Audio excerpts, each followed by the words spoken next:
आज आपण JEE advance 2014 ला विचारला गेलेला थर्मोडायनेमिक्स मधला एक प्रॉब्लेम सॉल्व्ह करू.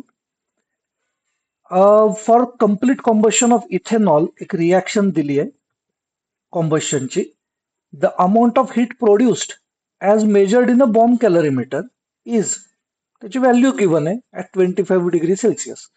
ॲज्युमिंग ideality the enthalpy of combustion for the reaction will बी.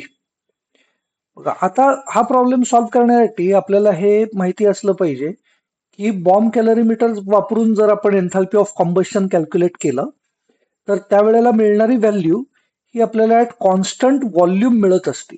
म्हणजे एन्थाल्पी ऑफ कॉम्बशन ही actually heat of combustion at constant volume आहे. याचा अर्थ आपल्याला जी व्हॅल्यू मिळालेली आहे ती डेल्टा यू ची व्हॅल्यू मिळालेली आहे, इंटरनल एनर्जी चेंज मिळालेला आहे. आणि त्यांनी आपल्याला enthalpy of combustion at ideal condition, under ideal condition आपल्याला विचारलेलं आहे. सो आयडियल कंडिशन म्हणजे काय? तर आयडियल कंडिशन म्हणजे प्रेशर कॉन्स्टंट आपण घेत असतो. सो आपल्याला डेल्टा एच विचारलाय आणि डेल्टा यू ची व्हॅल्यू त्यांनी दिलेली आहे. सो दोन मध्ये काय रिलेशन आहे ते आपण यूज करू. Delta H is equal to delta U plus delta NRT. पण डेल्टा एन ची व्हॅल्यू आपल्याला कॅल्क्युलेट केली पाहिजे from the given reaction. Delta N याचा अर्थ होत असतो नंबर ऑफ मोल्स मधला difference in number of moles of products and number of moles of reactants. पण हे फक्त गॅस घ्यायचे असतात. सो गॅशियस स्टेटमध्ये प्रॉडक्ट्स मध्ये कोण आहे तर इथं फक्त 2 मोल्स कार्बन डायऑक्साईड दिसतोय आणि रिॲक्टंट साईडला 3 दिसतोय. याचा अर्थ डेल्टा एन ची व्हॅल्यू 2 - 3 अशी घेणार. म्हणजे डेल्टा एन ची व्हॅल्यू आपण घेणार आहे -1. इथली व्हॅल्यू आपल्याला दिलेली आहे.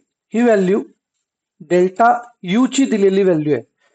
आता ही व्हॅल्यू दिसताना आपल्याला पॉझिटिव्ह दिसतीये, पण actually enthalpy of combustion is always negative. आणि त्याच्यामुळे आपल्याला ही व्हॅल्यू घेत असताना -13.64.47 ही व्हॅल्यू घेतली पाहिजे. प्लस डेल्टा एन -1 घेतली, multiplied by 8.314 multiplied by 10⁻³ multiplied by temperature 300. 25 म्हणजे ऍक्च्युअली 298 आहे, पण मी अप्रॉक्सिमेशन करण्यासाठी 300 घेतोय. ओके, आता आपल्याला काय दिसतंय ते इथं -1364 अप्रॉक्सिमेशनच करतो मी. -1364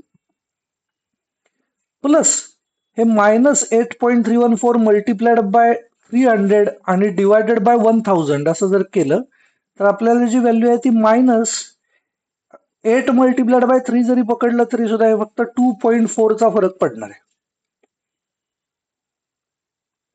हा जो पार्ट आहे या पार्टची व्हॅल्यू मी बघतोय 2.4 च्या आसपासची व्हॅल्यू येईल.